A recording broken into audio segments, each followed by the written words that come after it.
আসসালামু আলাইকুম রহমতুল্লাহি ওবরাকাতুহ। আলহামদুলিল্লাহি ওয়াকাফা ওয়াসালামুন আলা ইবাদিহিল্লাযিনা ইসতাফা, আম্মা বাদ। সম্মানিত দর্শক শ্রোতা, প্রিয় দিনী ভাই বোন, আশা করি আপনারা সকলে ভালো আছেন। আমি আলহামদুলিল্লাহ ভালো আছি। আজ একটি বিষয় নিয়ে হাজির হয়েছি, তা হলো আমি যদি কোনো বিক্রেতা হই, অর্থাৎ কোনো পণ্য যদি আমি বিক্রি করি, আর যে ক্রেতা আমি যার কাছে বিক্রি করব সেই ব্যক্তির উপার্জন যদি সম্পূর্ণ হারাম হয়, অর্থাৎ সে যে ইনকাম করে সেই ইনকাম সম্পূর্ণ হারাম রাস্তায় ইনকাম করে, তাহলে আমার পণ্য তার কাছে বিক্রি করতে পারবো কিনা, আমার যে মাল সেটা তার কাছে বিক্রি করা যাবে কিনা। তো এ বিষয় নিয়ে সংক্ষিপ্ত আকারে বিস্তারিত আলোচনা করার চেষ্টা করব। আমা তাওফিক ইল্লা বিল্লাহ।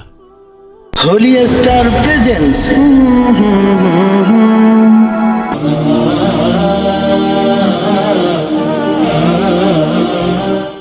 তো যার সম্পূর্ণ উপার্জন হারাম এবং তার কাছে যদি পণ্য বিক্রি করা হয়, কোনো প্রোডাক্ট বিক্রি করা হয়, তাহলে সে তার হারাম উপার্জন থেকে মূল্য পরিশোধ করবে বলে জানা যায়।